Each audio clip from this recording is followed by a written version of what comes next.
FM radio, bringing you hot on a weekly basis. Your participation is important.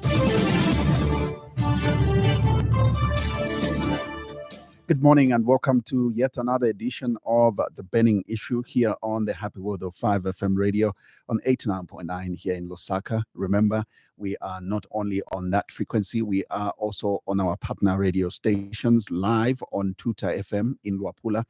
Tuta FM is based in Mansa on 90.7 FM. We are also live on Muchinga Radio in Muchinga Province, Chinsali to be precise, on 88.1. We are also live on the Copper Belt, and that's in Chingola, but covering the rest of the Copper Belt is iWave FM Radio on 90.1 FM, and also live on Spice FM in Central Province, Kabwe to be precise. We are on Spice FM on 91.1. Here in Lusaka, like I told you, we are live on 5 FM here and also on our Facebook page. Remember, we are also on 5 FM Radio Zambia. That's our Facebook page. And also on our YouTube channel, which is 5 FM Zambia. Remember, we are also live on Wave FM in Mazabuka, covering Southern Province. Yes, that's where we are. And we are live on 98.7. I'm your host, Zachariah Banda. Today, our guest is the Executive Director, Alliance for Community Action and Human Rights Commissioner in Laura Miti. Later on, I will be giving you, our listeners, an opportunity to call in and interact with our guest today. Laura, always a pleasure to have you. We haven't hosted you in the longest time, I know, but good to see you. Thank you very much. Thank you for having me. Great. How have you been? I've been well, thank you. Yeah? Yes. How have you been? I've been well. But obviously, I've been following you closely, especially with your comments. Now, I know also that CSOs had a joint press briefing, which you actually delivered to all of us. And when I listened to that press briefing you had, and later on, briefing, what came to my mind first and foremost was he was reacting and because your press statement looked like it came with a lot of pressure. You feel that was the response from a group of a joint presser which you had by CSOs? I don't know. I won't claim it.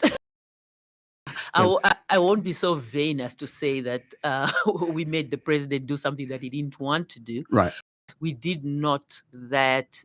He did address some issues that were in the press briefing, and which is a good thing. It was important for us to as civil society, to get our voices together and express our concern on police actions or inactions, prevention of opposition rallies and all. The president did not address that in particular. I mean, he did not address opposition rallies, but he did address the issue of cadres, which was something else that we had raised in the press. Press statement. Great. Yes.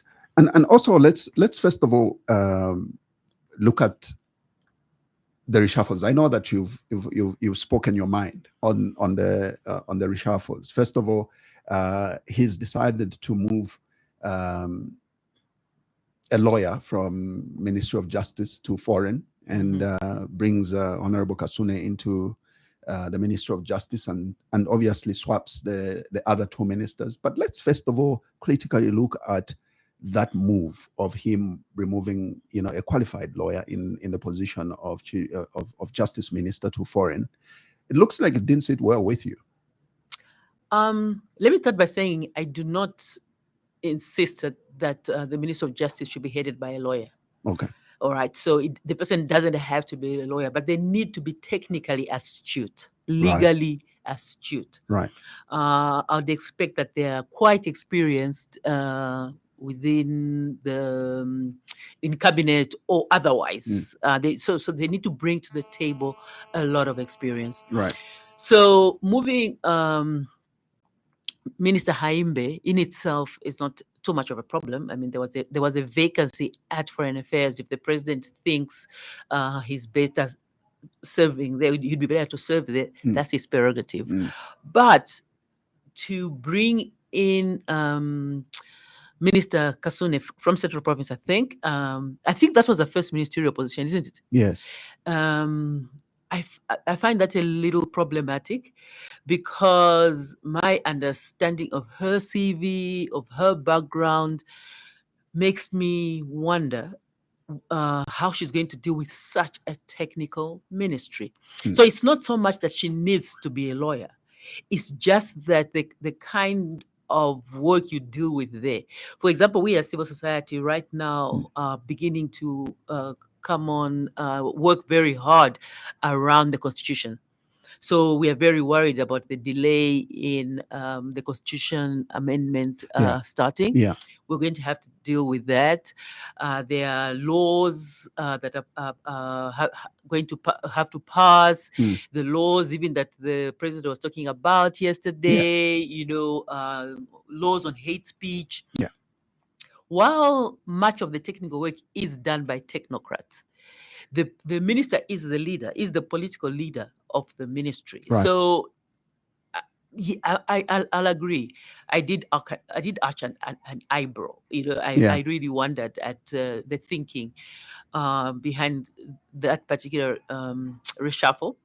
And overall, I just thought the president would take the opportunity to bring in new blood, maybe from his backbenchers, maybe from outside, into his cabinet. Yeah. But it was a case of musical chairs. Just move, shuffle people around. Yeah. And I don't know how that particularly helps him in a situation in which there's a sense that he generally has an underperforming cabinet, except for the financial sector. Yeah. Okay, so when you look at the Ministry of Finance and that whole area, I think we've done very well. Yeah. We've got in Minister Msokotwane, a brilliant lead there, who, I mean, you can't fault him. Yeah. Right. Yeah. The other ministries, you get the sense that, I don't know whether it's a case of that they are underperforming. I don't know whether it's a case that they don't know what they should do. But the cabinet as a whole does not give you the kind of confidence that perhaps you might even have in the president himself. You see, when the president himself speaks, he seems to be on top of things. He seems to understand things. And then when he's not himself speaking to us, there's this huge gap in information. I find it very concerning that we learned so many things from the president's press conferences that we should have known.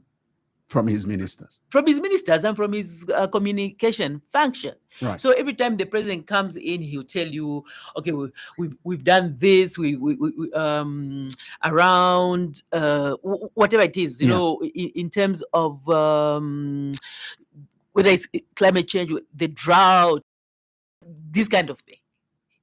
So I'm talking about day-to-day issues. There are some things that sit on the president's desk. For example, it was very important for the president to articulate himself on the cadres.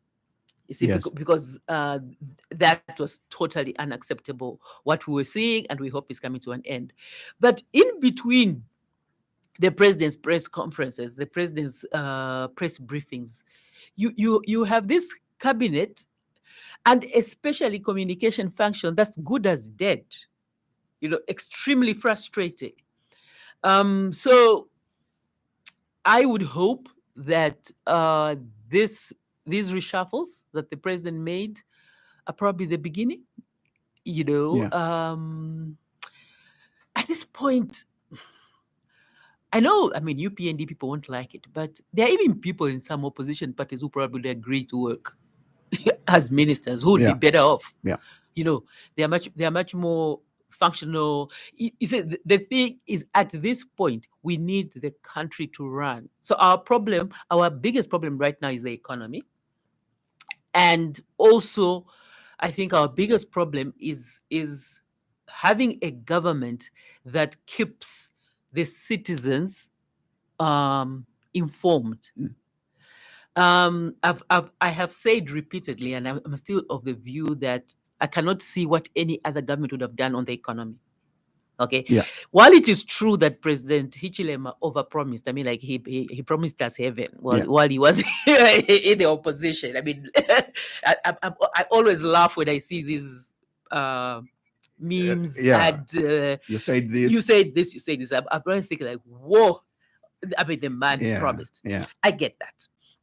But at the same time, I am still of the view that what a government could have done on our economy, given such a high debt, given such a broken economy, given such a broken psyche, this government has done the best it could economically.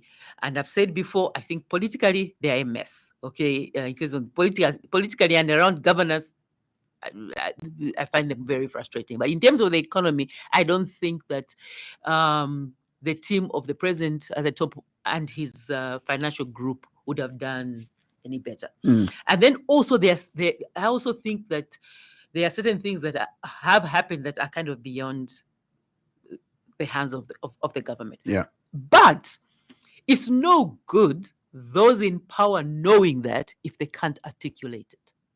Right. You see, so you end up with an extremely unhappy population, which is unhappy to some degree because they simply lack the information.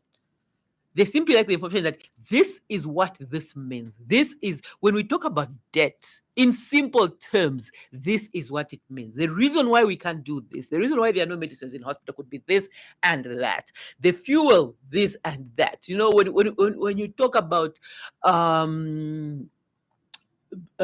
prices in shops, everything. Someone has to be, and I'm not talking about spin doctoring, you know. I'm not saying they should lie to us, because that's another thing that's very frustrating that sometimes ministers of information will do. You know, they'll try to spin black into white. That's what I'm saying. I'm talking about talking to Zambians as intelligent, thinking human beings who deserve the truth, who deserve to know what is happening. Right. Now, look at the communication function. They love to talk about the political side of things. They'll tell you about the political side of things. So you have all this battle, this and that. Minister Mwetwa is a big improvement on what was her name? Minister before. The minister before Kasanda. Yes, Minister Kasanda. I think he's an improvement in that. I think he first of all he seems to have information. Not that he seems, but I do know he has information that he comes with. He doesn't need to be constantly fed like Minister Kasanda did. You know, Minister Kasanda, you got the sense that if she didn't have a paper in front of her, there's some things that she could never articulate, and you can't have a minister of information like that. I still think Minister Mwetwa can do a whole lot better. But let's leave that. It's around the president where people are being paid, I've said before, for nothing. Absolutely nothing. You know, the president is charitable, you know, to the people around him. So essentially, it feels like, I don't know whether it's a case of loyalty. You know, the head of his thing is Clayton Hamasaka, who is a very good friend. But objectively speaking, I'm going to speak objectively as a Zambian and not as Clayson's. That's why we got you here. Okay, I'm going to speak objectively as a Zambian, not as Clayson's good friend. Right. He's not doing a good job. The only time I ever hear from Clayson is he posts as if he's me, as if he's someone else. You know what I mean? It's these little posts on his Facebook. That's all. And then there'll be, and sometimes the tone he'll take is of an ordinary member of the party, not I'd say of the party. You need around if the president has all this information, surely the people around him should be able to give it to the public. Even a State House Facebook page, at least. Yes, on a day-to-day basis. This has happened, this has not happened, not always being reactive. So, for example, you are saying here that the president yesterday reacted to the civil society statement. It shouldn't be like that. They should be ahead of time. They should be proactive. And again, I insist, not spin doctoring. This is not the time to lie to citizens. This is not the time to make it look good. But I think it's concrete. If the pill is bitter, tell them it's bitter. If the pill is partly bitter, tell them. If this is going to be sweet, tell the citizens. Sometimes I get the sense, and it's not only government, but even we in civil society, there are times where we think because someone may be less educated, or maybe someone may be not particularly informed and literate, they can't understand certain technical things. I don't believe so.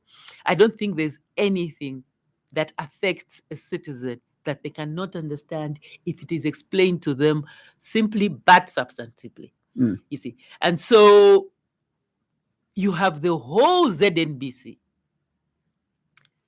at the hands of the government. I mean, they could try to tell us that no, it's a public broadcaster, it's for everyone. We all know that that ZNBC belongs to whoever is ruling. Okay, so ZNBC in pocket. How you can fail? You are in power. You can fail to use ZNBC. All of you guys, actually. You know, you could have a minister, you could have someone speaking truth to citizens so that there's not this endless noise and misinformation, disinformation, and absence of information. You again spoke about the fact that the president has actually said that he is now beginning to fire non-performing actors in government.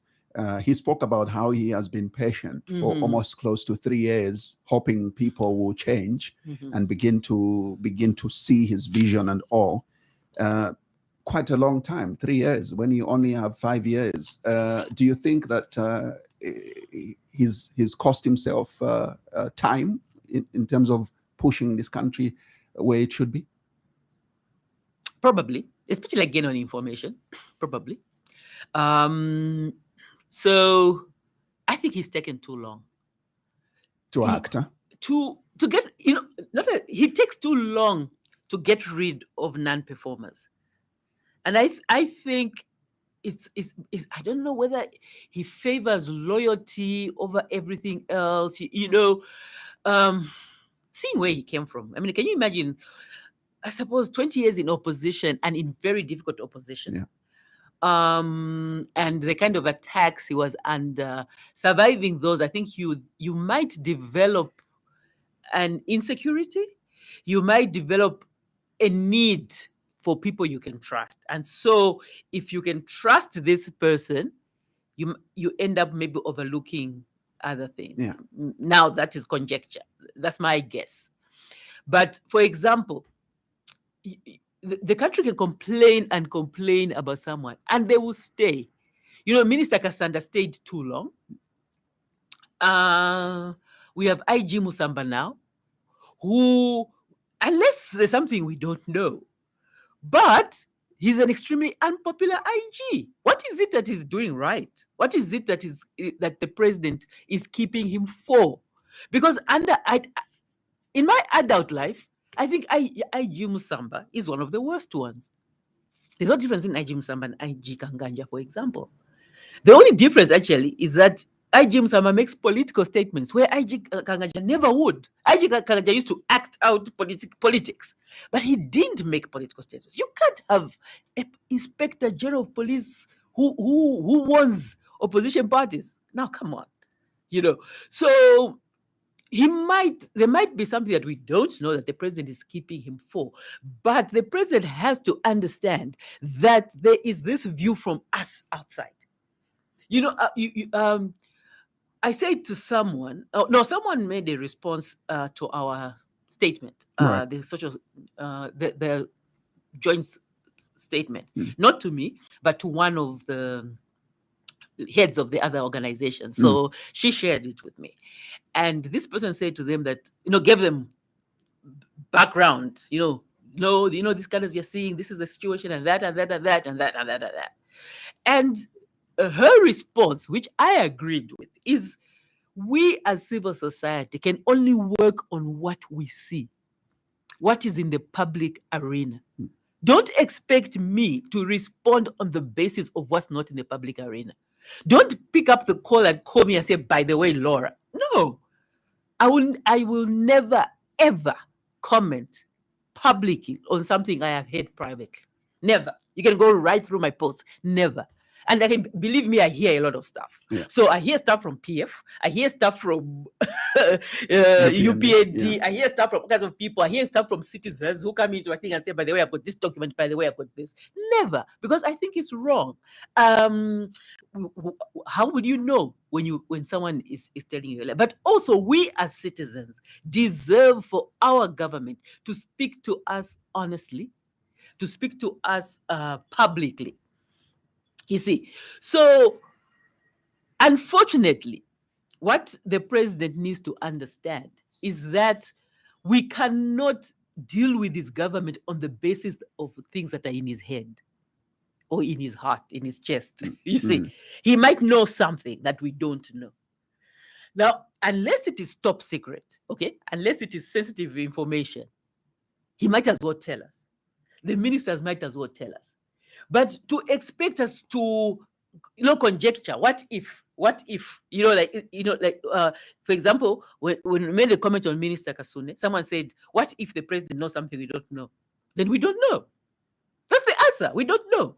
We can only respond on what is in the public arena, what we can see. 1 + 1 = 2. If there's another one in brackets, which is behind somewhere, you know what I mean? Yeah. You're adding another one to bring it to 3. You can't expect we, the public, to reach the same answer of 3. Ours will have to be 2.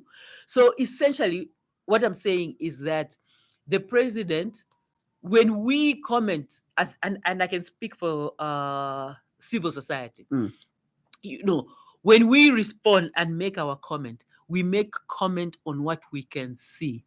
We make comment on the basis of existing law.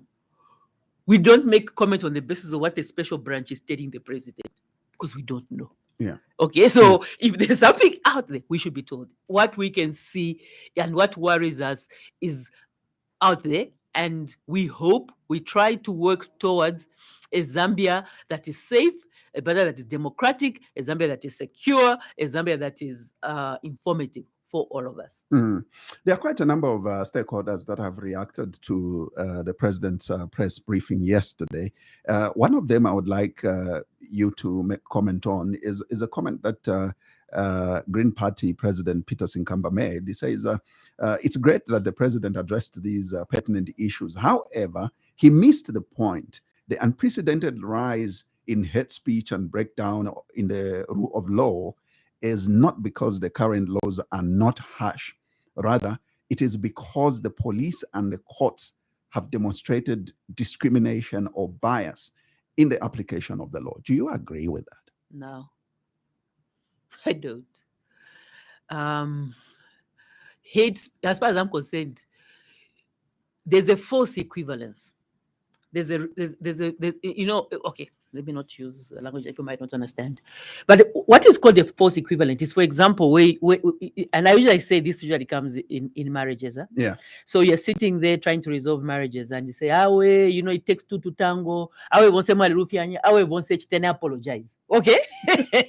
So that we can we know. You know, that kind of thing. Yeah.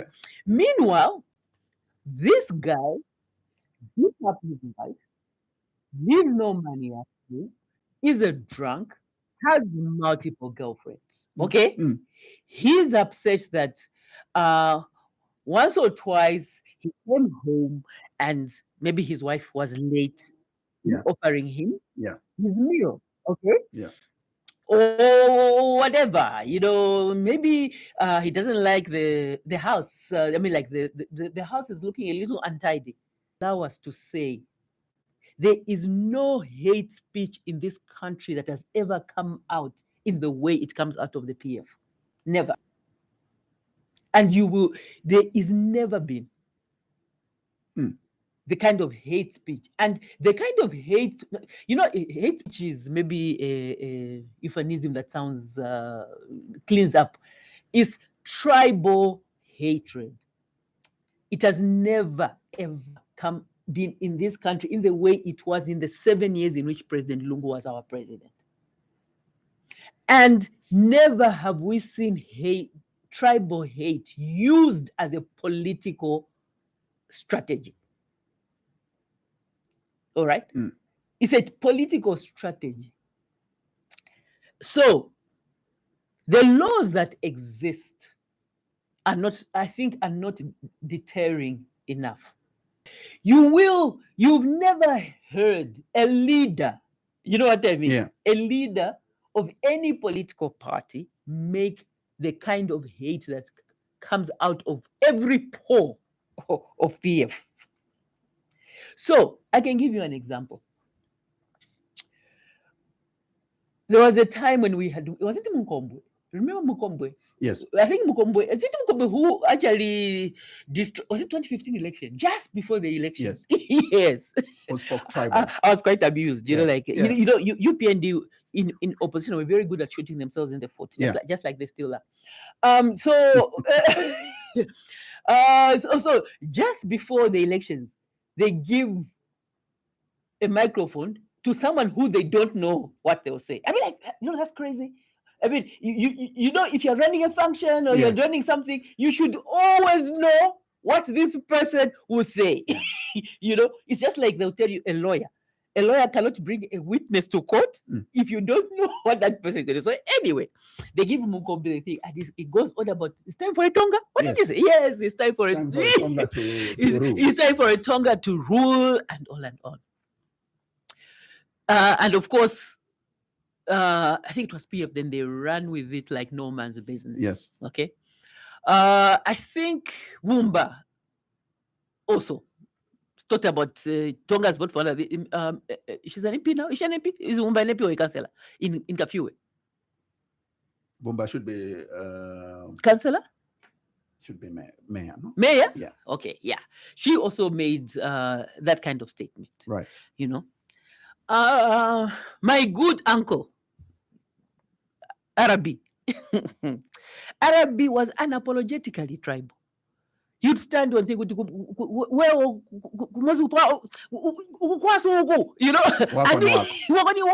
and that kind of thing. And for some reason, I've always said that Eastern Province tribalism is very forgivable. You know, the best, if you're going to be born in this country, the best place to be born is the Eastern Province, because our sins, I don't know why, are very forgiving. You know, like people just don't seem to take you seriously. You know, I don't know. You know, it's because Arabi was tribal, but somehow they treated his tribalism the same way people treated his Kanitundira, as a joke. As a joke. Now that kind of tribalism is wrong. It's bad, because what you're saying people should vote or should select who leads this country simply on the basis of tribe. That's how you end up with the worst people possible, and that it's bad. But it's different from PF. What PF does is not say, let's vote for each other. They say, hate those ones. No other person has said that. Hate those ones. 7 years they poisoned this country. 7 years. They told us that the Tongas were bad. They told us that HH was bad because he was Tonga. Nothing else. Because he was Tonga. They told us that the Tongas, if they won, would take over this country, bring cows to Cairo Road. Chimbakambui told us that Tongas will be taking jobs in the north. Now, do you know how scary that is? If you actually are a person born in the north, the west, the east, and that's all you know, because there are people who never leave their hometown. All they know is themselves. So it's very easy to otherize others. When you say to them the Tonga, it's so far. It's different from us here in Lusaka, where what is a Tonga? What is a Bemba? You know what I mean? Yeah. We are always together. We are always together. Yeah. But there's parts of this country where, rightly, just like anywhere in the world, there are people who've been born and raised in a particular area, so they're not very aware that of other tribes. Or that people are people. You know what I mean? Yeah. Like they say, the least troubled people traveled people are the most tribal and the most racist. Someone who has traveled a lot and interacted with many people, you can't be tribal because very quickly you know that there are idiots everywhere and there are good people everywhere. There are nice people everywhere. There are pretty people everywhere. There are ugly people everywhere. Travel helps you to do that. But you go and speak in the north to people and tell them that you, because you are Bwadia, if you vote for a Hichilema, you will not be able to get a job. You would not be able to get a scholarship. That is absolutely dangerous talk. Only PF has done that. And so my point is, anybody who stands up and says, no, arrest everybody. Yes, by all means, arrest everybody. But do not fail to call out the fact that, you see what I mean? I'm not Tonga. Had I been Tonga, think about it. Had I been Tonga in the last allowed to continue? No, I did because I was Miti. But I, as an Easterner, I sat and looked. Then I just decided, no. And I know that for many years I was a lone voice. As the only one speaking about tribe. And I decided that it did not matter, I would not stop. But it was not going to happen in my name. Okay? So the point here is not that I love the Tonga. They're just people. You know what I mean? They produce the best wives, by the way, if I was to tell you. No, I'll tell you something that I find, if you want me to tell you something about, I mean, I've been all over this country, so I can tell you. I can tell you the Bembas, if I go to the Bembas in Salafi, you know, you know, that kind of thing. They are generally, you know, you go there, my objective view when you're driving down there in the rainy season, in the rainy season, when it's drizzling a little bit, you know, that nice drizzling, all their doors will be locked. They are sleeping. They can't go to the field. That little nice rain which you're supposed to be, they are sleeping. But okay, so but no, give you an honest perspective. You know, I've been everywhere in this country. And there's nowhere I've gone where I have not found a headman. And you think, what are you doing here? How are you a headman here? I've found Piri headmen in the Southern Province. Yes. I've found Mulenga headmen in Southern Province. I found Piri, they're all over. You know, like you find it works like that. Yeah. But the truth is, there is absolutely nothing different with our poverty.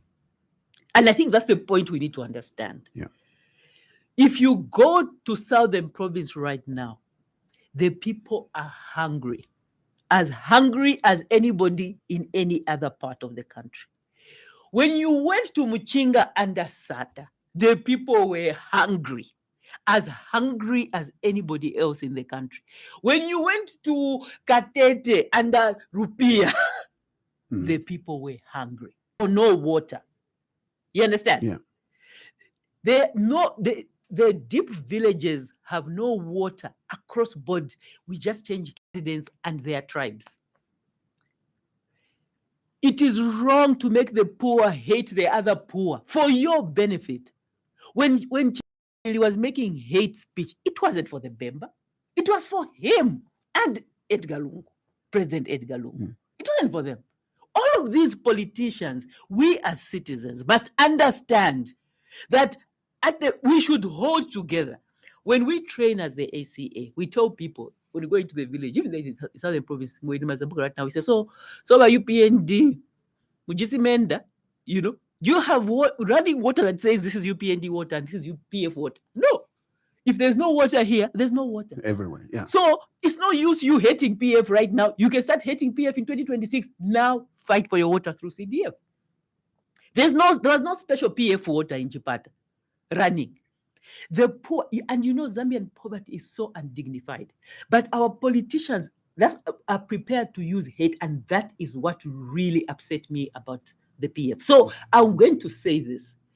Hate, the way that President Lungu ran it, has never happened in this country. And yes, it needs new laws. And I hope this is the last time. That we heard 2 weeks ago, yes, from, first of all, President Lungu himself is very clever.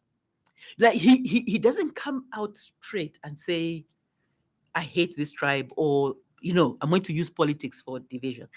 What he does is he's understated. So he'll say something like, when he was in power, he'd say, it's very bad for people to use tribe to get the vote. And you all understood he's talking about the Tonga. Okay, you all understood. Yeah. This last time he was saying the UPND is acting like hate only happens against the Tonga. Again, very insidious statements. Yeah. But generally, when you look at it overall, I'm going to say this, that PF needs to be stopped. PF needs to be stopped. Since HH became president, how have the Tongas changed their behavior? How? They just, if there's ever a tribe that has just continued the way they were, it's them. Maybe the most I've seen is maybe they speak their language more freely because you used to attack them. But otherwise, you've not heard Tonga say we want jobs. You've not heard Tongas come up in Tonga, in whatever, chase people. Nothing. In the same way as the poor in Muchinga. When Sata was a president, what did the poor in Muchinga do? Nothing. They didn't rise up against anyone else. When it is at this level, but it's at that level that Rwanda happens. It was not the poor people in Rwanda that began to plan the genocide. The genocide was planned. And hate speech, tribalism in the PF was planned. It was a plan. And they're continuing it now. This that happened last time, that the MP from Fue, Yes. If you ask me, I hope she's convicted. I hope she's convicted. I hope she serves time. That one. Let's go to the fact now that you've mentioned about Edgar Lungu's rule, and let's talk about his attempt to come back. And now, yesterday, the president talks about if he continues to break the law, we will definitely arrest him. Do you feel that this will put Edgar in his rightful place? What is his rightful place? He has the right. Think of going back into retirement, because remember that the president yesterday gave an example who retired and went back into retirement and got his benefits. Do you think that that hinted to Edgar Lungu he might think to go back into retirement? But I'm going to go back to your term, the rightful place. Yeah. President Lungu's rightful place in politics is wherever he wants to be. So he has the right to come back if he wants to. Yes. Let's get that clear. Well, maybe now that he has made the choice, he's in the rightful place. He is. So if he wants to stand, he can. But he must not be tribal. For me, my problem is he should not be tribal. And where I stand, he should not be disruptive. And also, in my place, you'd have to be crazy to vote for him. But he has the right to stand for him. In my mind completely boggles at how do you think he is disruptive? There's like I say, he's understated. The things he'll say tend to be sometimes instigate. They instigate anger, hatred. But again, before I am misquoted and taken out of context, I think that those in power should have thick skins as well. If President Lungu criticizes President Hichilema, there's nothing wrong with that. That's what politicians do. So you don't expect President Lungu to go around celebrating President Hichilema. No one does that in politics. Okay, so open criticism, not a problem. Even this thing of showing what his promises were, not a problem, because he did make those promises. President Hichilema cannot refuse. He made those promises. So straight out campaigning, very much within his right. My problem is tribalism. And my problem, now that's personal, is he just totally failed to run the country. So my mind absolutely boggles at the idea that anyone would imagine that you'd give the country back to someone who destroyed it economically, politically, socially, and everything. So, but I insist, if he wants to, you can't stop him. It right to stand if he wants to stand. You just hope that the idea, the whole violent aura. Yeah. It's another thing that's very worrying about the people. There's this violent aura around You them. still see it in them, even while they're in opposition. But on the very first day, Mungachon, Yeah. that kind of thing. Never really. Okay, let me put it this way: the President Lungu, that is, has never apologized. He's never come, for example, to an interview like this, and I wish he would. Sometimes I wish I could see him face to face. He probably thinks I dislike him, but I don't, because I don't know But him. he can give you audience if you ask. Okay, I'm asking now. So, President Lungu, could I have audience, please? And maybe just the two of us, so that no one cuts me. Because the questions I have for him are pretty in depth, but they're not hateful. There are some things about his presidency that I find very confusing. And I can say it again now to President Lungu that people around you will tell you that I keep secrets. So I've spoken very closely to some people deeply within PF, and they've told me stuff, and I never, ever, ever reveal secrets. So if I tell you the meeting will be in confidence, the meeting will be in confidence, no matter what it is that comes out. I'm like a priest in that way. But what I'm saying is, I wish President Lungu, and not to me, but to the nation, would explain to us why that extent of violence. You know what I mean? Yeah. Why the extent of lawlessness, even why he allowed the extent of tribal hate. The runaway corruption, which he says is not true, but maybe he could explain how people got that rich. Okay, let's not call it corruption. Mm-hmm. Maybe he could come to us and tell us the way someone could be a cadre today and a millionaire tomorrow and own this property. This is how these things were happening. If he had taken us in his confidence and told us, on this one, I think I was wrong. On this one, I'm sorry. And this is how I would do things differently. Remember that press conference in which someone asked him, how would you manage debt differently? What are you doing differently? And then he flaps the answer and says, no, don't ask me, ask the person in power. That's what worries one about President Lungu, that he in fact, never articulates his thoughts on substantive matters. And I think that's where he's different from President Hichilema. President Hichilema tells you what he thinks and gives you a chance to disagree. Okay, so you can say the way you're thinking there is not true. But with President Lungu, you just don't know, because he doesn't say anything on the economy. He doesn't say anything on governance. He doesn't say anything whether it's debt and that kind of thing. So the reason I say I think it would be crazy for anyone to put the cross against President Lungu, not necessarily PF, because okay, I'll come back to that. But I'm saying I think it would be crazy to put your cross against President Lungu, because we know how he ran the country. Tekale, you know what I mean? Sikudala, nibaje manje. So nichumsakila chat, But unless, of course, it's this question, this lie telling us that no, the economy is worse now. No, the economy is better now. It's just that there's no stolen money that is trickling in circulation. But I'll come back to the issue of saying not necessarily PF. You see, in Zambia, parties don't have a real, should I say, character. They take the character of their leader. So PF under President Lungu took the weak, okay, let me not say, yes, the weak, I need a better word than the one that's in my head. But should I say, ineffectual, like going nowhere, 100 leaders, no kind of thing.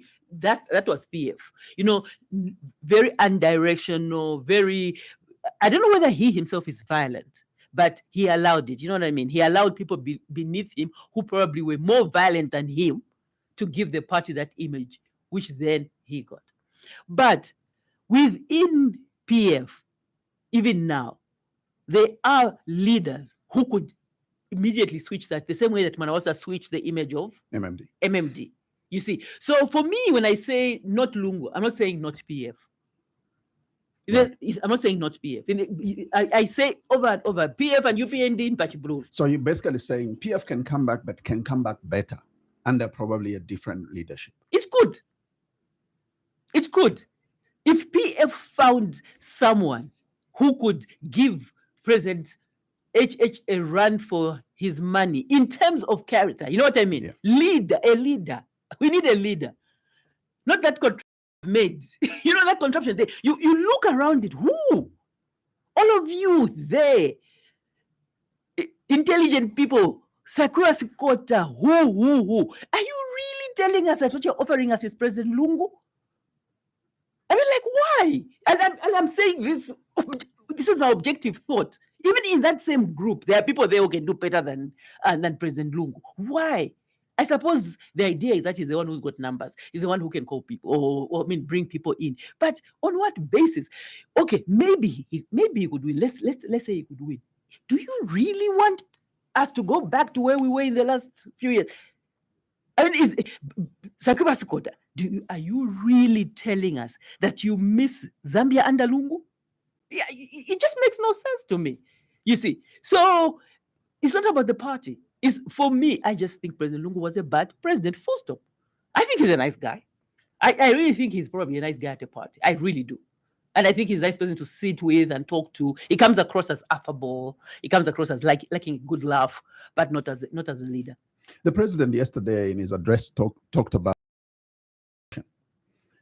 it's still on top of his agenda. Mm-hmm. But on the other hand,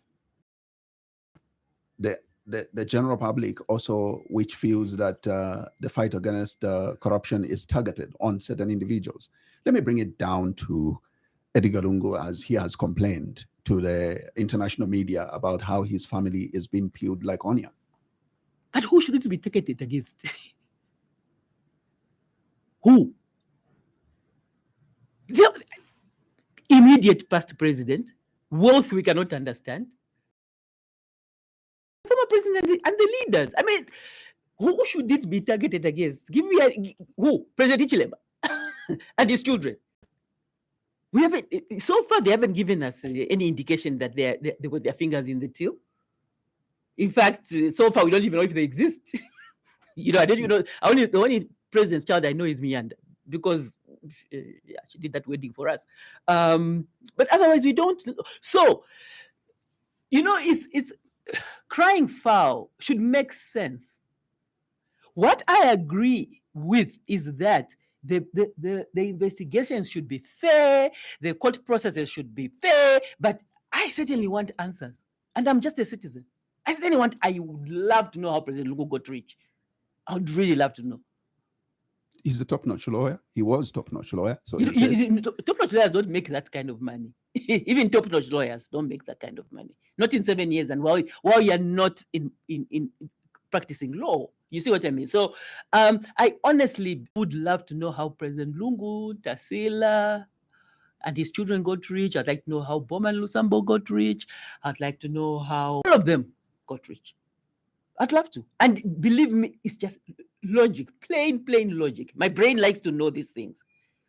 Okay, so, and if people within UPND begin to get super rich, I would like to know. The same way, like I'm asking, I would like to know what President HH likes about IG Musamba. My brain just works like that. I don't understand him. You think IG Musamba is not supposed to? No, I think he's doing a bad job. So whether he deserves to be there, I'm sure he does. I doubt that you would appoint someone. The police is hierarchical. You can't. You will not appoint someone the people can't. I mean, the rank and file can salute. You see, so he probably has earned his stripes. He's in tape. But God, he says really amazing things. He's doing a bad job. Do you agree that in his address yesterday, he addressed more on, and this is another stakeholder, another leader who brings out this comment, and this is PEP president in Sean Temple, who says that the president missed an opportunity to address the issue of abduction in the JJ case and instead targeted JJ himself. What will he say? Because there's word that abductions are beyond just JJ. They are happening elsewhere. I hosted Antonio Mwanza here on Tuesday, and he brought out issues of abductions take place in these so-called quiet by-elections. Oh, like like I said, we cannot comment on what we don't know. We can't. When we say PF was violent, it's not a story. You understand? Yeah. It's not a story. We saw the blood, we saw the buses thing. So if abductions are taking place, then by all means, opposition parties have the right to complain. No, complain is too light a word. To report and what would the president say about the abduction? I'm really trying to think, because at this point we are all waiting, and I don't think I'm waiting to hear from the president on abduction. I'm waiting to hear from the police, and I hope it doesn't go. There were people, senior people like Fisho Mwale, who reacted to your comments on the case of JJ and abduction, and he gave a side of his story who was abducted and how that can torment and traumatize an individual, and they thought that you had no regard for that. No, people do get abducted. People do get abducted, but again, like I said, my brain works. No matter what I do to it, it asks questions. All I did was ask questions. I asked questions, which I can ask even now. How was it that the abduction was announced by PF, and their problem was not the abduction, remember? My problem was the PF response to the abduction that sounded so orchestrated. How we moved from abduction to tribe. How did we, the movement just made no sense. Like JJ has been abducted because he's Easterner. Does that even make sense? They should have made sense. Or he's PF aligned. I would have understood. He's seen as an uprising thing, a person who's going to campaign and is going to bring votes for President Lungu. That would have made sense. Tribe. How did we make the abductors stronger?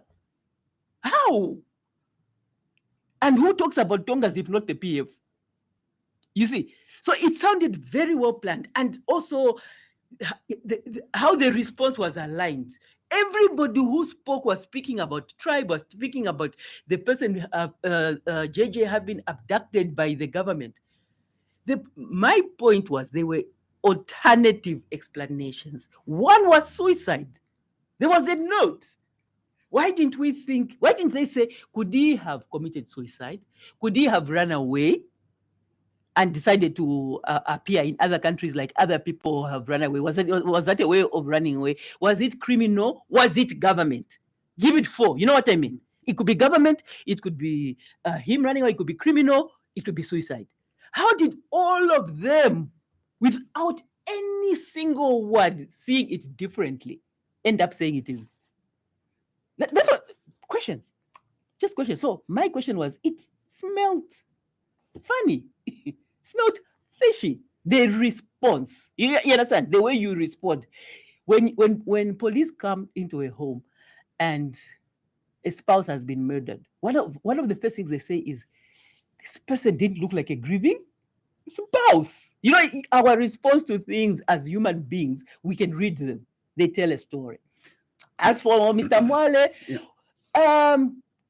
I always, I said somewhere, having a heart doesn't mean you don't have a brain. These two things must go together. A heart without a brain is a very bad thing to have. So accusing someone who's asked questions of being heartless simply means you think, and it's a very Zambian thing. Yeah, Imoleke ni chifundo, this person has raped a child, but Imanje, he's got children, That's when we switch off our brains. So let's use both, Mr. Mwale. Let's use our brains and our hearts when you're dealing with public matters. The Patriotic Front do have a response to justify why they sound tribal, or why they forewarned Zambians that if they vote in a Tonga, then they will take over government. They have agitation, and they keep spreading this list of regionalized appointment in quasi-governments, for example, quasi-government institutions, for example, and they sound justifiable. I don't know. Have you taken note of that list? And no, because also I'm bringing it to you because they say that the fact that you were appointed human rights commissioner, there's a half sausage that has been shoved into your mouth. Not really, but like the appointment was the fact that they should zip you up, and it goes further. It has been zipped completely. In this case, I think they are referring to the PS Sports. Yeah. Look. Do you feel you've been compromised in how you look things? If you ask me, I don't think you are, because you got a share of attack on this particular government, which has given you that opportunity to serve in it. But on the other hand, people feel like your attacks on this government are cosmetic. Let me put it this way. Right. People usually use their lens. You know what I mean? Yeah. What they would do. So people will say, a mother cannot love a child that's not theirs because they can't love a child that's not theirs. People will say, people will steal. If you do this, they'll steal. Or a man will say, men will say you can't sit next to a man in a bus, wife, on a long distance. I don't want you to sit next to a man because that man might hit on you, because they would hit on a woman if they were sitting on a bus. Essentially, that's what it means. And I think that's the thing with Zambia. I kind of think that people in Zambia genuinely believe that it is impossible to criticize government. No, to be unbuyable. Okay. I think they genuinely think that it is impossible to be unbuyable. That you can actually, everybody can be bought. That everybody has a price. They say that, huh? And not you? No. I mean, I have weaknesses. But money is not one of them. Money is not one of them. So. And I keep saying that, if I liked money, I'd be rich. I'd have been rich as a young person. I've been rich when Manosa tried to make me a minister, and I refused. I was just a little girl then. He tried to buy me that way. And I've been rich many, many times over. And the reason I can't be bought, it's not, I don't know whether it's only, I don't know whether, okay, maybe there's a side of it that I suppose that's moral. But I genuinely do not need to be rich. So I'm lucky that way, that God made me in such a way that I'm genuinely not materialistic. It's not even because it's not a sense of being good, or you can't tempt me with money. It's not possible. I don't want it beyond my ability to pay school fees, whatever. I don't. So you can't come to me and drive a Range Rover and I'll do a double take. I don't care. I don't want a Range Rover. So you should see what I mean? So you could have rejected this appointment just like you did on Manawasa. Why did you? Why? It's my core work. Human rights is this side of things. I don't know why people don't understand. Human rights is not government side. Yeah. Human Rights Commission is this side. Put a 3P. Human Rights Commission, 3P per month. You know what I mean? And if you look at everybody in the Human Rights Commission, it's the kind of people who don't like money. When we sit, we even laugh about people talking about Human Rights Commission. There's nothing there, that thing, in terms of money. What is there is that it gives you a chance to deal with the kind of stuff that I do every day. If I was a member of the government, you think I could talk the way I do? Of course not. But I am on the demand side of things together with all the other commissioners. During PF, People seem to have forgotten which side was PF, which side was the Human Rights Commission. Do you remember? The Human Rights Commission was hated by PF because they stood up on the side of justice. Do you really think that if I wanted a position in this government, I could not have begged President Hichilema to give me one? Do you really think so? If I really wanted money, you know, I mean, believe me, I'm pretty sure that I could have gone and begged, sure, boss. You know that those queues they make at State House, I'd have joined it. I fought the battle with you. I fought the battle with you. Yes, yes, you know, and all that kind of thing. So what I'm saying is this: it's really sad in this country that people genuinely believe that, and maybe it's true that most people say things to get a job. No, not to get a job, to suit a particular situation. You know, like, so if I like you, I will not criticize you, even if you are wrong. If I think I'm UPND, I won't criticize UPND. If I think if PF, if it suits me to have PF in power and PF will give me money, I won't care about anything else.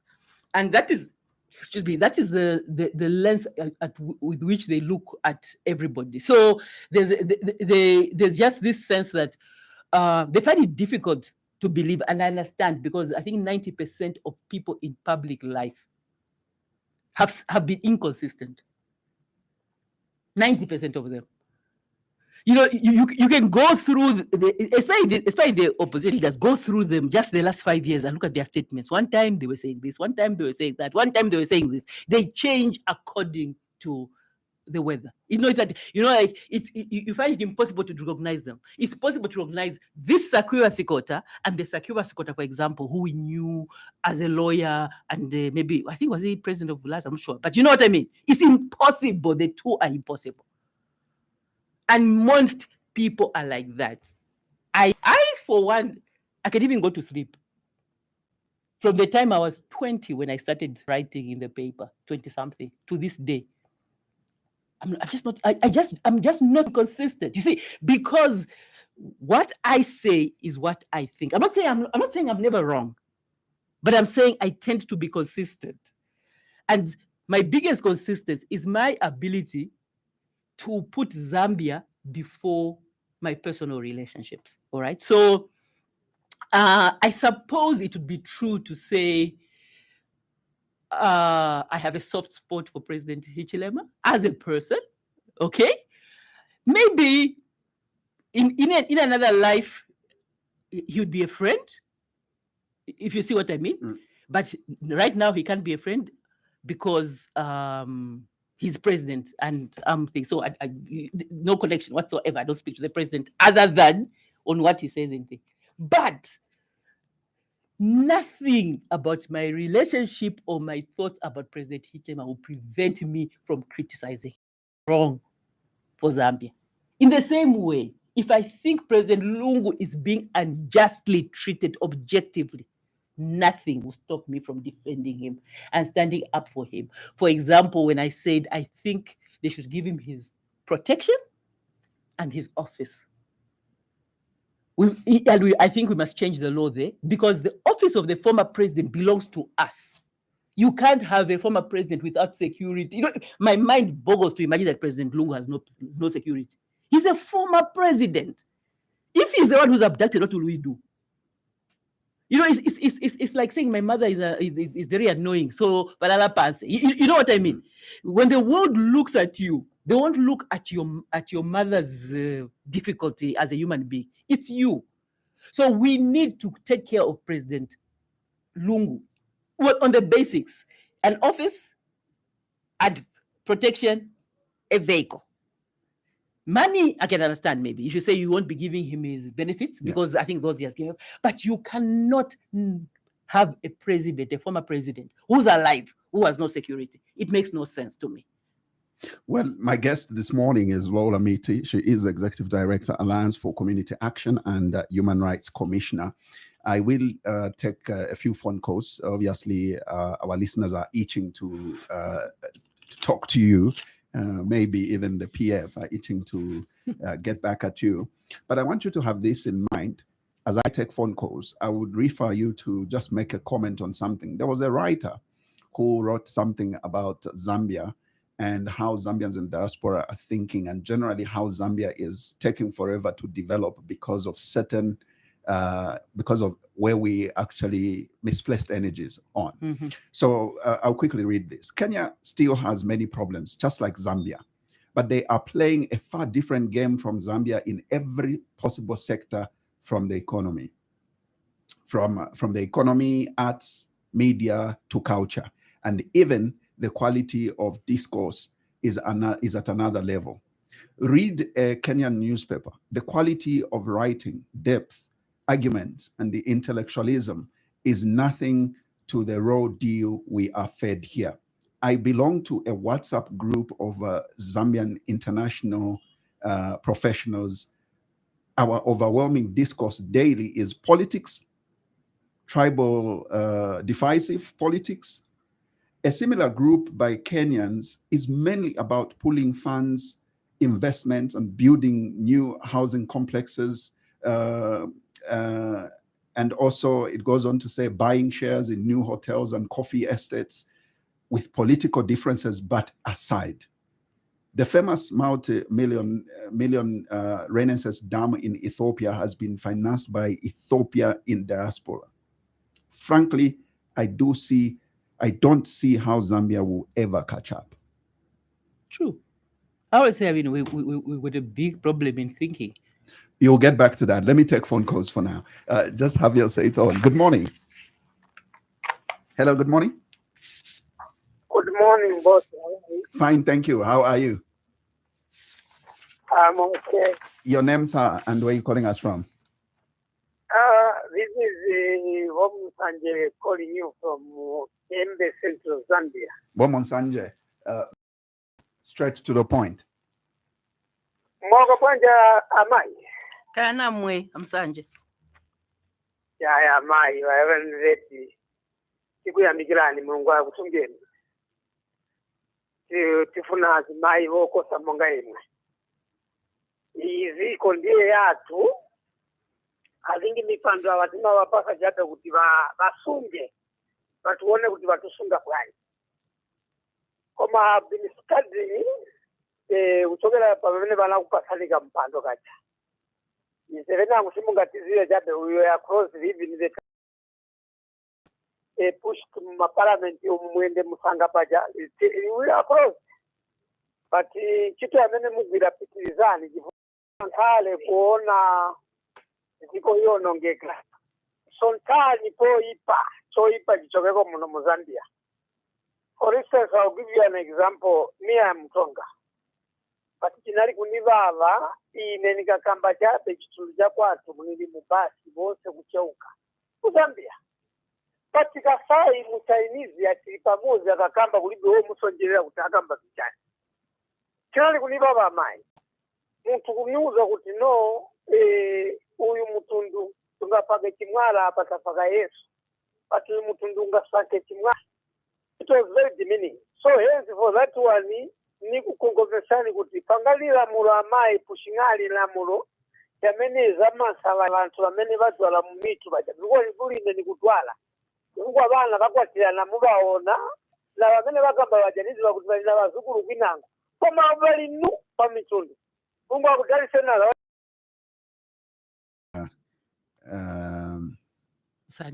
Sanjay, always. Good morning. Good morning, Zach. Okay, how are you, Elvis? Yes. Very brief, Elvis. Good morning, Madam there. Good morning. Yeah. Sometimes it baffles me to hear you, especially you, the human rights, and some CSOs lose direction in some issues. Yes, you can talk about bad governance about Mr. Lungu. What of the bad governance we are experiencing today, whereby opposition are not free to express themselves, no one has held the rally. The Inspector General of Police justified by saying, to me, I cannot allow rallies because I fear that the other camp will be attacked by the ruling party, cadres. Then what is the job of the police? Is it not to protect the same people who want to be attacked? What is the job of police? But what is your question for Laura? Let me finish, Zaki. I know because you said that she is talking bad about the PF rule, and now you are saying that she doesn't talk about the bad governance of the UPND. So what's your question? She is not balanced. That's your question is, Zaki. Yeah. We heard the president yesterday talk about one person going to church and the other settlements which could divide this country. Right. But we didn't hear him talk about the Secretary General and some other people in his own political party who have talked ill and talked about the tribal sentiments, the same thing Raul Miti is talking about. So, as we want to unite, we want this country to be united. I hate and detest tribalism myself because I've got a nephew who is Lozi. Because my sister had a child from a person from Western Province. So for me, tribe is not an issue. I like everyone. I've spent a lot of time in some other provinces myself. But for me, as human rights, sometimes the sentiments you say, this is why you hear people saying that maybe you are on the books of the UPND, because sometimes you attack directly, like on the issue of JJ. Madam, we expected you to show sympathy because you are the Human Rights Commissioner. What we know about the human rights is that you show sympathy and be on the side of those people who are victimized.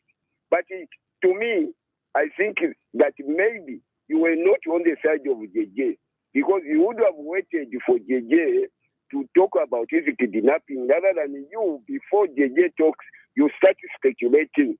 You are a public figure yourself, and what you say, people might follow, madam. So if you say like that as a Human Rights Commission, where are we going to run to, madam? So I expect you also to condemn the tribal remarks by the current officials in the government, of which some cases are in court today. This is what I'm saying, madam. Thank you. Thank you very much. Great. Otherwise, we need unity in this country. We need to unite. This is our country. Some of us have spent a lot of time talking about this issue. We don't like tribalism, Zach. Thank you. Thank you. Interact with people who are from other provinces. Right. So Elvis is saying, again, selective way of trying to discipline Zambians who obviously express hate. So he's making reference, and it's important that you have your say on it. I mean, when the Secretary General of the UPND called Archbishop Alik Banda Lucifer, he's saying we expected the president to. How is that tribal? No, hate speech. Okay, yeah, but that's a completely different conversation. Right. You understand? Yeah. Completely different conversation. So I think that yes, he should have been sanctioned. Yes, but we cannot conflate the two. Remember what I said about false equivalence? That's a false equivalence. Yeah. You can't, Lucifer and these people are going to take your jobs. There's no equivalence. But I'm not saying that should be allowed. But the conversation about tribe is ring-fenced. It's a completely different thing. So if I say Chimutu is different from saying by your very DNA you are bad. Yeah. Mm-hmm. And then I suppose also the rest of the comment from Elvis, I suppose he didn't really listen from the beginning. That's all I was saying. That's the thing, yes. Yeah. Right. Let me take some more on 0955-221-515. Good morning. Correct. The one Madam Laura Miti, I've been following you for a long time. I remember at one time you used to work for the Post, or maybe you used to write for the Post. I used to read your articles almost every week. But Madam Laura, I just want to correct you. I'm a dropout. I know you are very learned.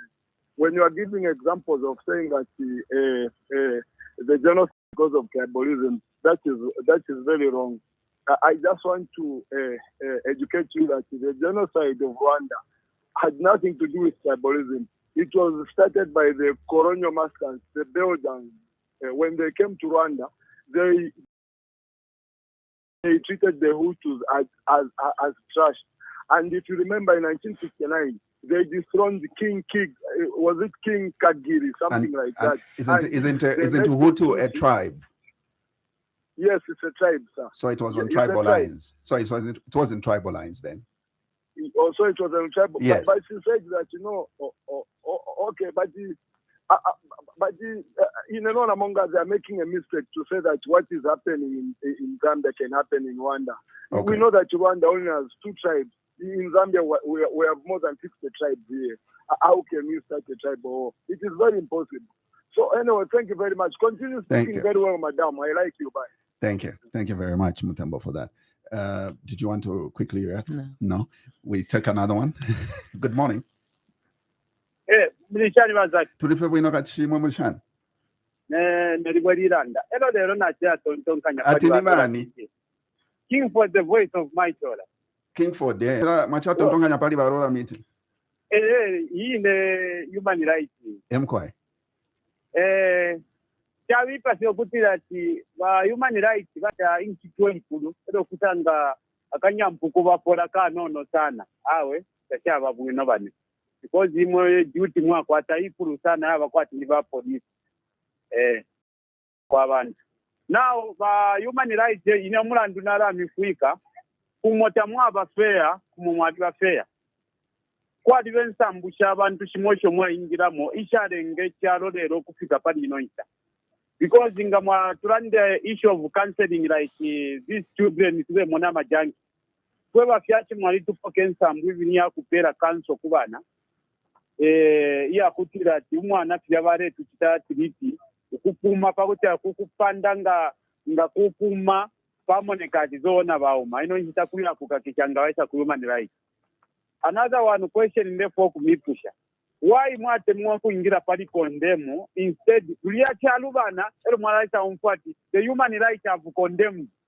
Minchita before tesira lubana tamwa kufatira ma resolution ya kusova. Because mlaza ngati umuntu ngafwa limbiruma seo zero mwalaita umfuati the human rights have condemned. Before tafira chitikefyo why don't have that resolution ya kupera guidance kubantu bale kula mu filia mulo ya kuti naimo ba human rights ngamwaicho not kuisa monika pali condemn because if this mona like ama tribal remarks wenka chandi tribal remarks ya dishuko nango tribalism ya dishuko so wenka chandi ukutati bambi tribalism tabaira ndapakanwa if chitu action yo bachiteka kulangati bali ba tribalism. Me have been moved in Zambia. I was a constructor for Airtel Wisha. So na kwa fena department tawala under tribalism action yeka ikakola ngati bali ba tribalism. So pako ya yishupa mambo kupisha tribalism aniresi tonse mwatu sokontera tonso tunono. That's when because this time mambo kote chauri walanda pakano atuyali ba tribalism is just the tribal remark. But whatever I'm doing now, how can you finish the tribalism that one? Thank you very much. Thank you very much, Kinford. On 095522. I think that there was an issue that Elvis brought out, especially on the JJ issue, but then he connected, I think he conflicted between you as an individual and the Human Rights Commission. And I think the Human Rights Commission did issue a statement asking for speedy investigations in the JJ abduction. But I think what you said was in your personal capacity. Yes. Yeah. I don't speak for the Human Rights Commission. Even here, I'm here as the executive director of the Alliance for Community Action. You'll never hear me speak on behalf of the Human Rights Commission. So the Human Rights Commission spokespeople are the chairperson, and the spokesperson, or else if you are given the right to speak for the Human Rights Commission. So I will not deem to give my crazy thoughts on behalf of the Human Rights Commission. I get you. Let's take this call. Good morning. Mama ukabwanje azaki. Tauka kayai mama ukabwanje. Kapini kamba na Moses. Good morning Lala Miti. Good morning, Moses. Thank you. I like the way you are looking at issues. You know, these are kinds of minds that exist in our country. Not just put things blind. For me, I think I totally agree with you. Like our former president, you know, I wrote, we are coming from the same district, system, and whatever. The surname is the same. But when it comes to learning this country, I still feel that he failed us. And for him, for me to vote for him, I think he has to take a road to convince me. Otherwise, I'm not convinced because look at the way the cadres were running the show and so on. Because you know, when we are looking at the nation, it's not just look at how much money was costing under his governance. We should look at the whole system, how was it run. That is very, very important. So even now, when we look at this administration and we say that we have failed, let's look at all the sectors, how have they performed. I think for me, the weakness of the UPND is that the president and those in government seem to have a different message. But when you come to the party level, they seem to be embracing the cadres and so on. So I don't know how you are looking at it. Lastly, kuliva jamani wankala maningi masehos wa mai walala Miti.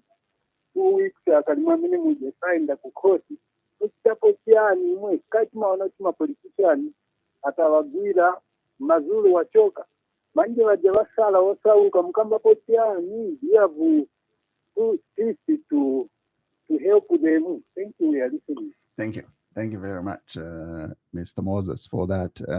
Allow me to take as many as possible so that we can accommodate a number. Good morning.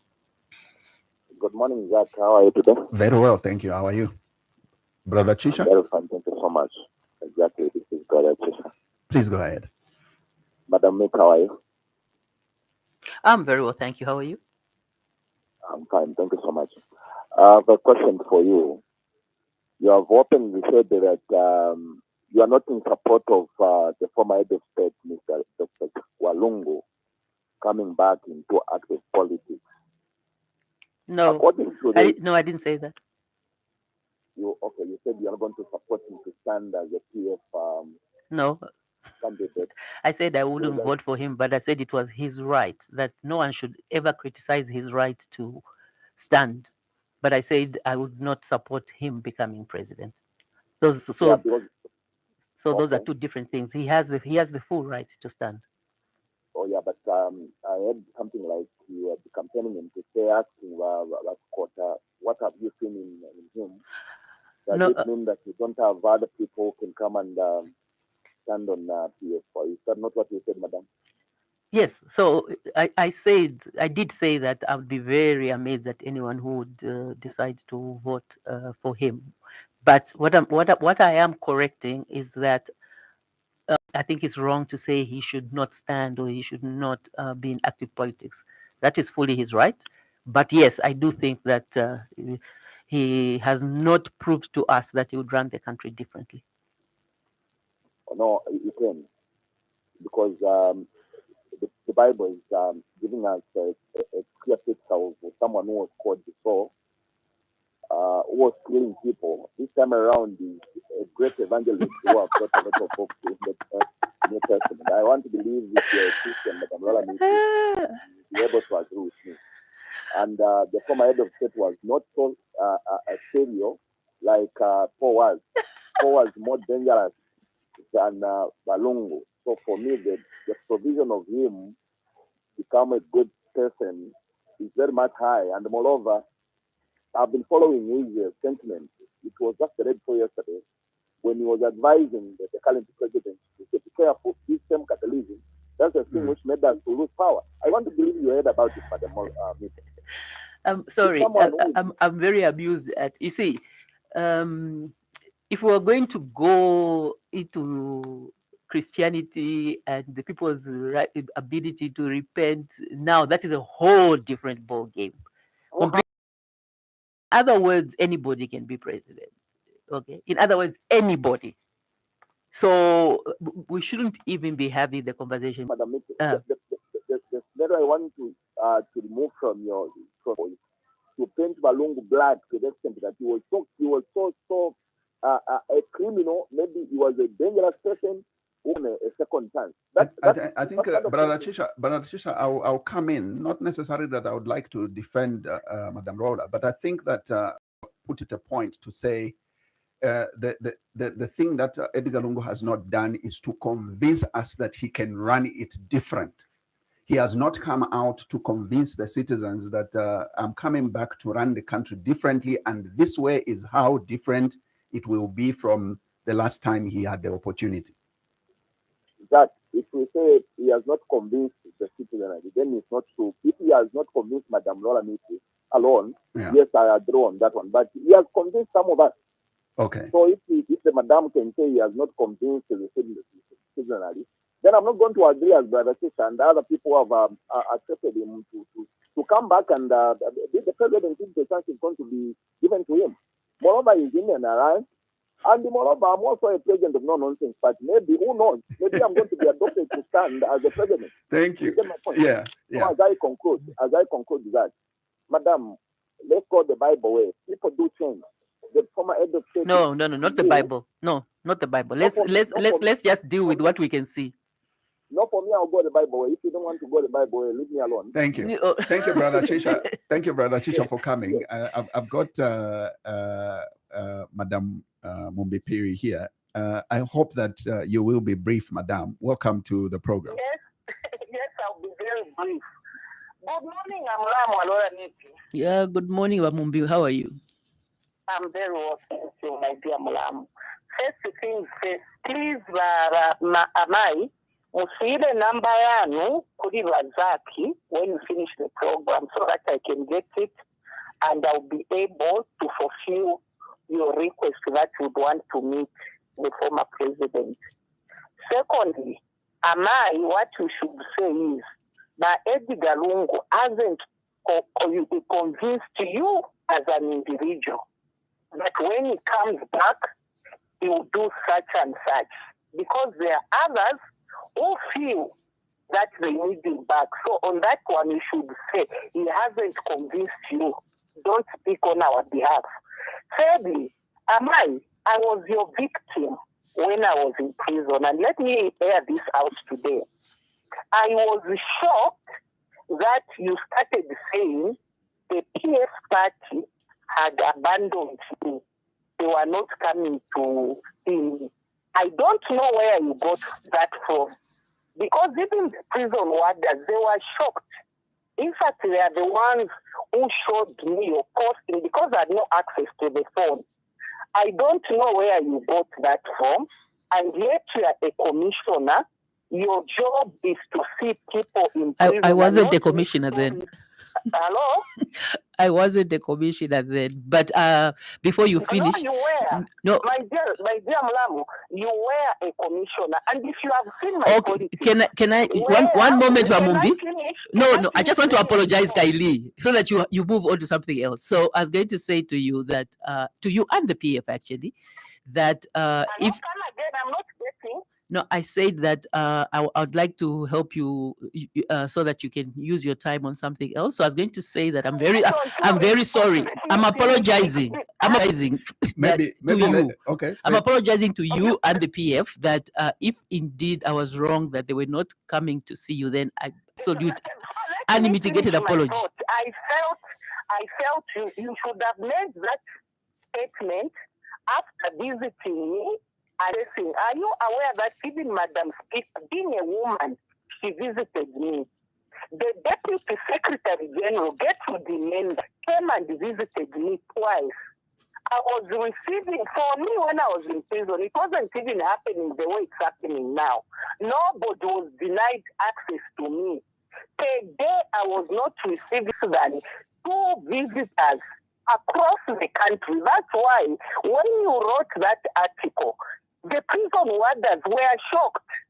And they said, have you differed on a personal level for this person, a fellow woman, to write something like this? that was very disheartening. That's why you see now, even the official has come out to respond to your posting over JJ. And when you say all of them, but yes, have you heard me issue statement concerning Isiakwa JJ Ukutarika? None of those you feel they have done that. We like to a bunch of Sepamo. And do you know why people, you can't even talk about Kamboidi? Mulamu Muziva Noziva Kuti Cornelius Muitwa came out with his own mouth. No kula that ever led to Makambuidi with his own mouth. You know, that was a strategy PF was using, UPNG was using to bring down PF. As if that's not enough. Ask Maximilian. Do you know that they were even making stories to make others look like they were tribal? I am a victim. They lied that I called Abatonga Tinivakachima, which was a lie. I went further, retrieved the recording from Joy FM. Max Moe came. I gave him, I wanted to give Akainde Ichima so that he could listen for himself. Thank you, madam. I'm getting your number. Let me conclude. Yes. Muzabwe, that recording, I have it on my phone. Maximo knows because he was there when Akainde was insulting me. And as I conclude, people are feeling the way they are feeling because if recording,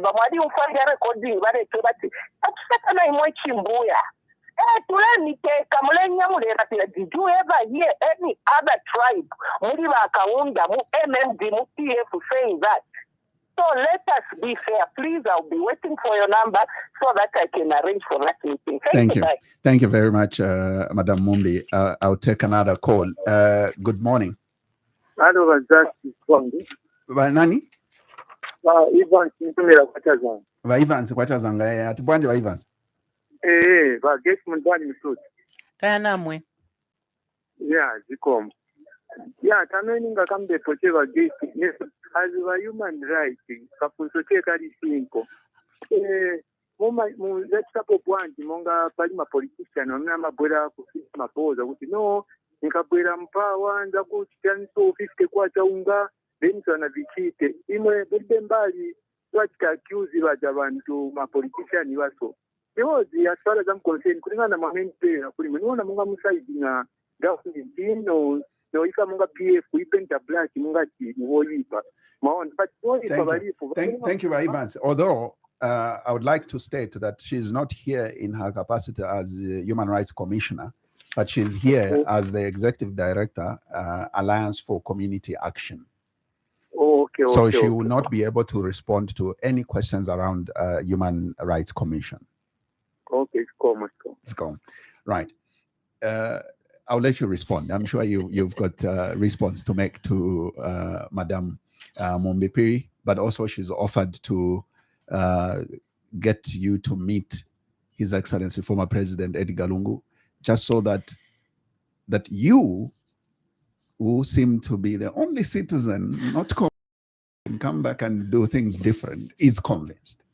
Okay, so I will state to Ms. Piri that yes, I am totally unconvinced. totally. You see, I was unconvinced with the President Lungu from 2015, actually, before he stood for elections. But I thought, well, let me be proved wrong, and he didn't prove me wrong. And yes, so I am entirely unconvinced that he would do anything differently because I've not heard anything that has convinced me that he would be different with cadres, he would be different with corruption. But I think the most important thing is that he would lead. Because I think that was one of the biggest problems. You see, I found President Sata not, I was not very happy with the Sata presidency either. And he's another one who I wished would never become president, even before he became president. I said it to him. But the difference between President Sata and President Lungu is that President Sata was a leader. All right. So President Sata could say maybe to Wekada, go, and then say stop. You know, there's that verse in the Bible that says, "I'm a leader like you." I think it was the army guy who said, I say to this person, go, and they go. I say to this person, stop, and they stop. That is very important in a leader. You can't have a head. Respect, I think, is the word. So under President Lungu, you got the sense, and I've said it so often, that there are many presidents. You know, Stephen Kampiongo acted as a pretty weak leader in terms of day-to-day management. He came across like he feared his cadres, so he never stood up and made a categorical statement to cadres. But above all, even intellectually and ideologically, you didn't know where he wanted to take the country. So he had nothing to disagree with. And for me, that is my point. Even now, when he still makes a lot of talks about politics, he complains, what's happening to him. But I wish he would say, this is how I would deal with it. This is how I'll deal with lawlessness. This is what I'll do, how I'll deal with the constitution. This is why I think this I did was right. This is why I think this that I did was wrong. Just a conversation, like an intelligent conversation to the people. I think. Don't you think it's because he has not categorically himself wants to come back to power? Because people that are talking about him coming back are his people, not himself. No, he does say stuff about 2026 and that kind of thing. He does say that himself. So he doesn't have to categorize. If you hear him, he keeps talking about 2026 and this and that.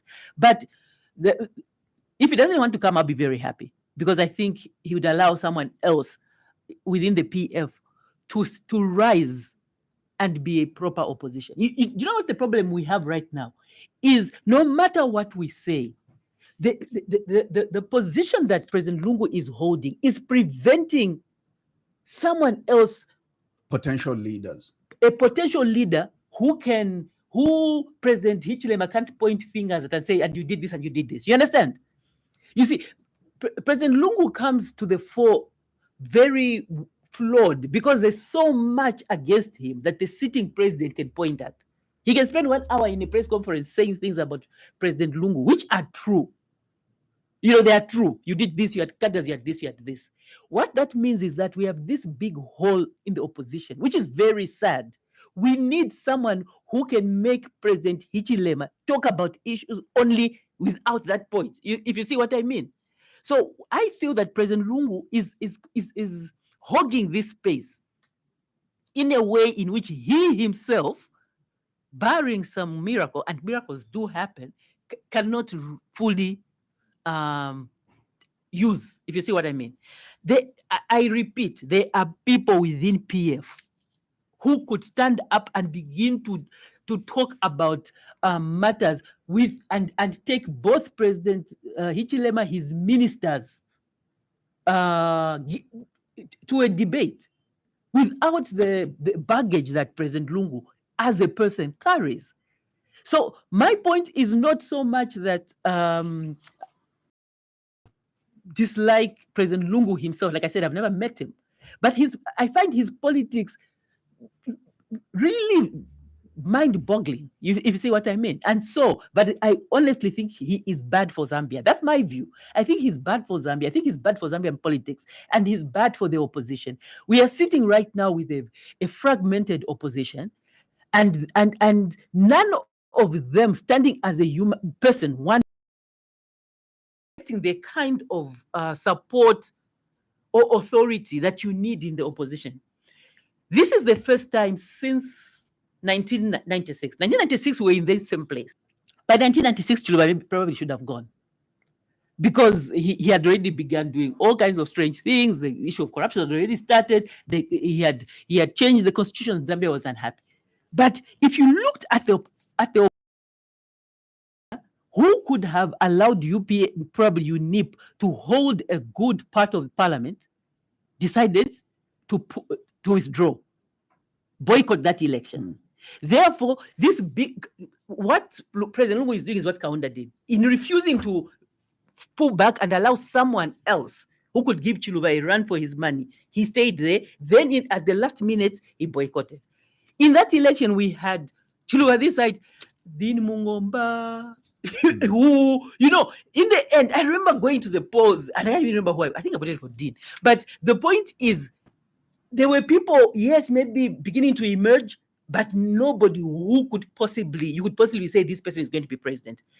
President Lungu is doing the same thing. Right now, honestly, when you look across the opposition, you know, when you're looking for that one person who is the heir apparent, a government needs a multi-party country always needs someone. The way HH was, the way Sata was, you understand?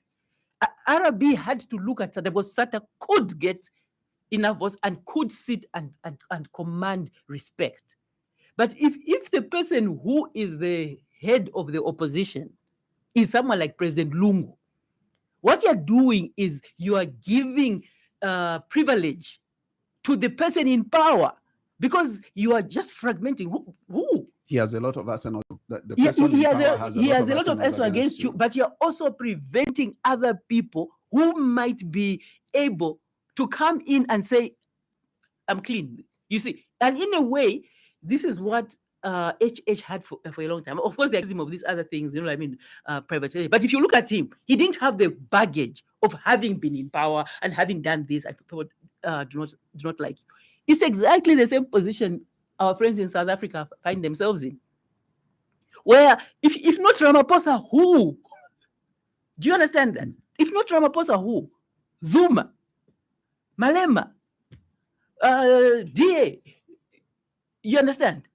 So you find yourself saying, so we just stay with Ramaphosa, who himself is very ineffectual. You know, like he has failed to hold this party together. He has failed to do so many things. But who is the heir apparent? You see, so you end up with these collision talks and that kind of thing, and you don't know where that country is going. We all have to watch. That is where we are. So where I stand, I think that, I repeat, anybody who really understands this country and saw where President Lungu took us himself, I'll be very amazed if they, with proper information, these other things about mini meal, this, that, you know.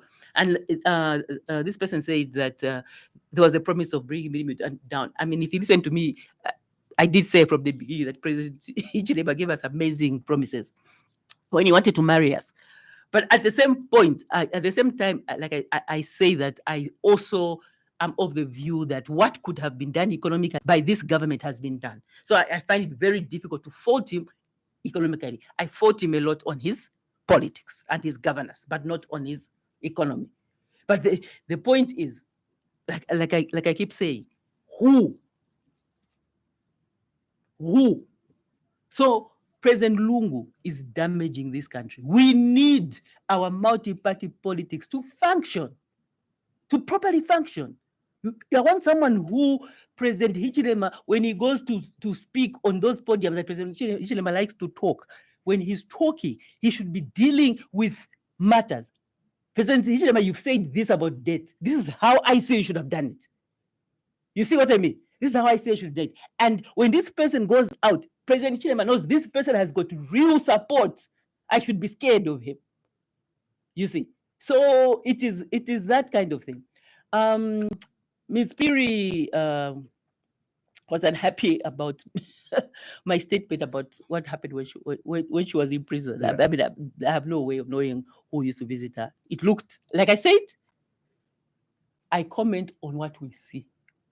I comment on what's out there.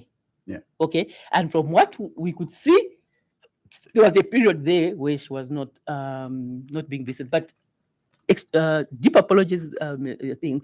I don't know how that moves on to feeling bad and feeling. I mean, again, logic. You know. Again, logic. You know, like the logic just doesn't add up. How not being visited ends up to being feeling humiliated and feeling bad and all this people feeling, you know, a woman. I mean, what's the connection, Mumbi? There's no connection between getting whether you're being visited wrong and all. As for women visiting him as a woman, no, I would not have visited as a woman. I would have visited as a human being. You know, this thing of it exhausts me. Women came to visit me. I'll visit you if you're a man. I mean, you are a prisoner. You are you are either in, whether you are in jail fairly or unfairly. At that point, whether you're a woman or not a woman does not come into play. These women don't support you. It just insults women. You know, I feel insulted as when people make women this homogeneous group that just must just be like sheep together. So if a woman does something ridiculous, I must not say anything because she's a woman. It means we women don't think. Why don't we say to men, you men don't support each other? When a man criticizes another man, it's okay because that man is actually wrong. But when a woman criticizes another woman, no, we must hold back. I mean, it makes no sense. So let's stop insulting each other, women, and say we women because they are good, because they are effective, not because they are women. And if you are in trouble and I support you, I won't support you because you are a woman. I'm supporting you because you are a human being. So no, I would not have visited you because you're a woman. And I did not visit you because you're a woman. I did not visit you because there was no way I was going to go to Mongo to go and visit you. You know, that kind of thing. Had you been a personal friend, I would have. But it's that kind of thing. So this woman thing, human citizens say. Laura Miti, thank you very much for coming. Thank you very much.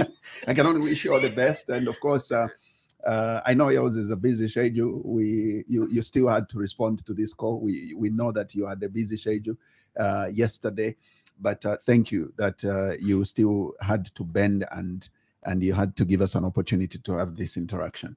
All the best to you and keep shining. Thank you so much. Well, listeners, that's what we had today on our Thursday edition of The Burning Issue. And of course, our guest was Laura Miti, Director, Alliance for Community Action and Human Rights Commissioner as well. Well, we will be back next week at the same time with the both Tuesday and Thursday editions of The Burning Issue. From us all is take care of yourselves, of each other. Bye-bye.